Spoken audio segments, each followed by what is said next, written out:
선제동자 반야삼.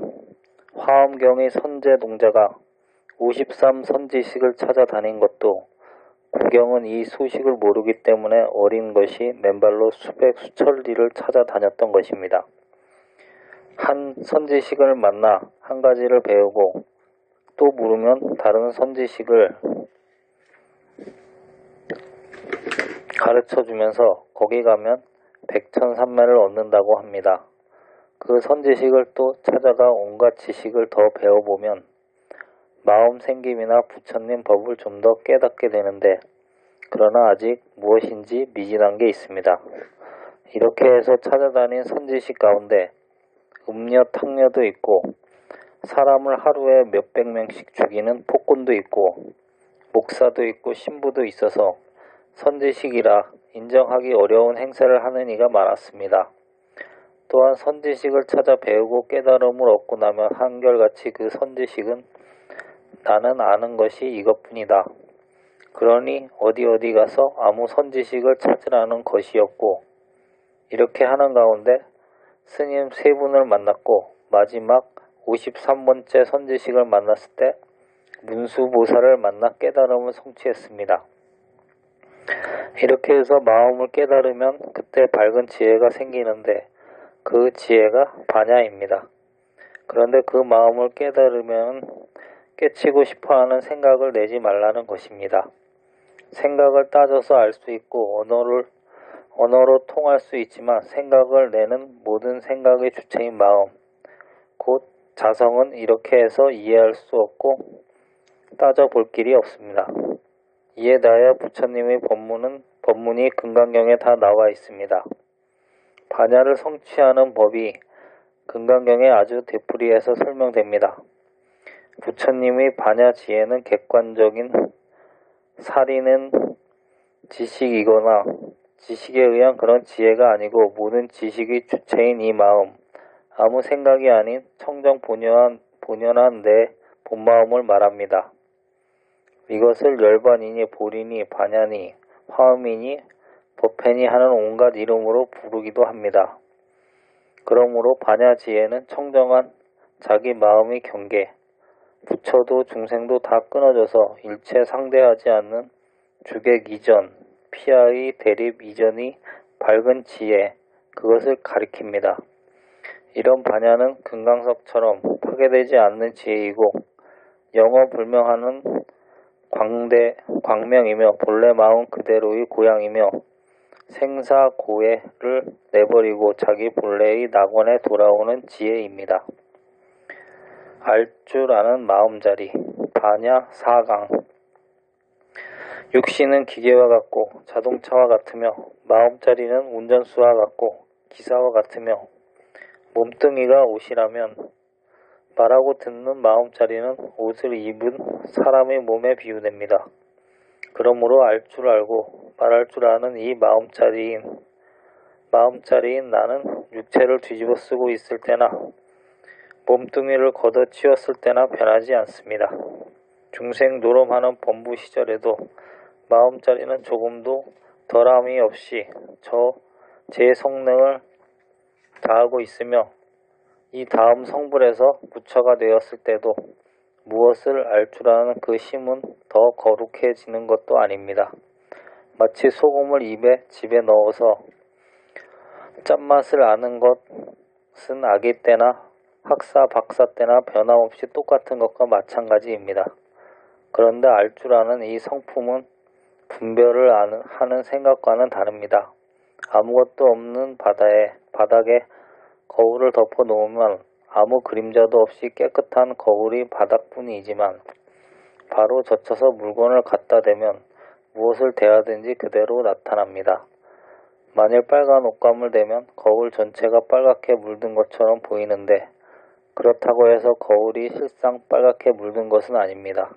따라서 거울은 빨간 헝겊이 됐을 때나 아무 물건도 안 비쳤을 때나 깨끗해지고 더러워질 것이 없습니다. 그와 같이 우리 마음자리도 말하고 듣고 죄를 짓고 선을 행하고 온갖 것을 다 하지만 알 줄 아는 마음자리는 항상 그대로입니다. 육체는 산채 그대로 송장입니다. 눈동자가 무엇을 볼 줄 아는 것이 아닙니다. 처음부터 지각성을 가지지 못한 그것이 생리적으로 체계 있게 조직이 되어 있다고 해서 알 줄 아는 능력이 물질에서 나올 순 없습니다. 그러므로 눈이 볼 줄 알고 귀가 들을 줄 안다는 것은 말이 안 됩니다. 범부였을 때는 눈을 빌어서 보기는 하지만 그것은 마치 사람이 뚫린 창구멍으로 밖을 내다보고 사진기 렌즈를 통해서 사진을 찍듯이 사람이 창구멍으로 비치는 것들을 내다보고 알고 렌즈에 찍혀 나온 물건을 보고 느끼고 아는 것이지 창구멍이나 렌즈 그 자체가 알 줄 아는 것은 아닌 것과 똑같습니다. 그러므로 눈이 보고 귀가 듣고 코가 냄새 맡는 것이 아니라 알 줄 아는 마음 자리가 직접 보고 냄새를 맡고 듣고 하는 것입니다. 아무것도 아닌 허공 그것이 무엇을 보고 듣고 할 수 없으며 물질이 본래 원자 전자 시대부터 에너지 시대부터 그 이전부터 무엇을 지각할 수 없습니다. 따라서 무엇을 알 줄 아는 능력이 본래 없는 무정 물질로 조직된 이 육체는 알 수 없습니다. 이 알 줄 아는 마음자리를 성품이다, 물성이다, 보리이다, 진여다, 한 물건이다. 하지만 제일 가깝게 말하면 나입니다. 그래서 우리가 알 줄 아는 힘이 있는 성품을 유정이라 하고 동물이라 하는데 돼지, 고양이, 개의 형상을 뒤집어 쓴 몸뚱이가 유정이란 뜻이 아니고 그것을 뒤집어 쓰고 이리저리 다니는 운전수를 동물이라 하고 유정이라 합니다. 몸뚱이는 하나의 물질이고 말할 줄도 들을 줄도 모르는 무정물이기 때문입니다. 그렇지만 알아지는 인식이 대상이 있고 아는 자신, 곧 주관이 있어서 아는 것을 분별심으로 아는 망상이고 있다 없다 하는 생사법입니다. 산을 보고서 높은 줄 알고 물을 보고 깊은 줄 아는 그 자리, 생각 아닌 자리. 생각을 일으키기 전의 온전하고 오롯한 자기 마음 자리입니다. 그러므로 이러한 마음 자리에서 보면 과학이니 철학이니 종교니 심지어 발심하느니 성불하느니 생사해탈하느니 하지만 다 잡된 생각입니다.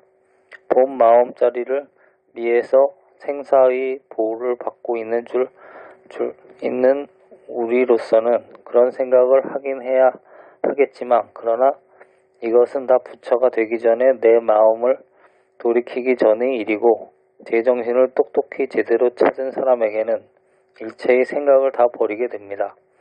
그래서 성불해야 하겠다. 생사를 해탈해야 하겠다. 이 세상의 모든 것은 다 무상하다고 하지만 이것도 모두 다 쓸데없는 생각일 따름입니다. 부처가 된다는 생각도 없이 없어지고 그것이 없어져야 한다는 생각도 없어졌다는 생각도 없어져서 온갖 생각이 없어진 자리에 들어가면 성품이 이렇구나, 내가 견성을 했구나 하는 생각이 누구나 한 번 날 수는 있습니다. 이럴 때 아차하고 곧 그 생각을 돌려서 저절로 끊을 줄 알아야 합니다. 이렇구나 하는 생각도 망상이기 때문입니다.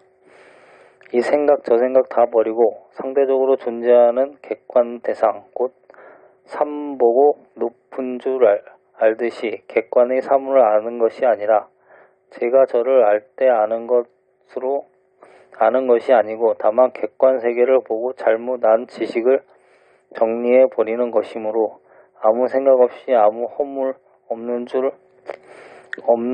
알 줄 아는 마음만 남아 있습니다. 그렇게 되면 알았다는 생각도 저절로 없어집니다. 일체 생각이 아닌 이것이 온갖 사상이 되고 인과의 업보를 지어 육도에 생사윤회하는데 이놈 한 짓이고 이 한 놈은 절대적인 초절대의 실제이고 실상입니다. 이렇게 위대한 마음자리 이것이 있다는 것을 금강바라 바라밀경이란 경의 제목에서 해설을 들음으로써 짐작이라도 하게 되는 것은 마치 담 너머 쇳불이 움직이는 것을 보고 확실히 담 너머에는 소가 있겠다고 인식하게 되는 것과 같습니다. 그래서 이렇게 우리들 자신에게도 시방 재불이 깨치신 도리가 있다는 것을 확실하게 짐작하는 것을 경학에서는 해오라고 합니다. 깨달아서 그 경지에 들어가서 아는 게 아니고 생각으로 안다는 뜻입니다. 그러나 알 줄 아는 이 마음자리는 지혜라고 할 수도 없고 뭐라고 할 수도 없는 초절대도 아니고 하나조차도 아닌 자리입니다. 굳이 말하자니 실상이라 하고 반야라 하는데 이것은 금강반야입니다. 그런데 반야에도 그 내용을 몇 가지로 살펴볼 수 있습니다. 중생들이 이 반야의 문성의 미에서 종소리 하나 가지고 한국 사람은 땡땡으로 듣고 일본 사람은 강강으로 듣고 서양 사람은 딩동으로 들으니 이것은 다 업보 중생이기 때문입니다. 업에 따라서 지옥을 천당으로 보고 천당을 지옥으로 보고 사바세계를 극락으로 착각하며 온갖 고생을 하기 마련인데 이것도 지혜이므로 반야는 반야입니다. 그러므로 반야에도 바른 반야, 잘못된 반야가 있고 깊은 반야도 있고 얕은 반야도 있습니다.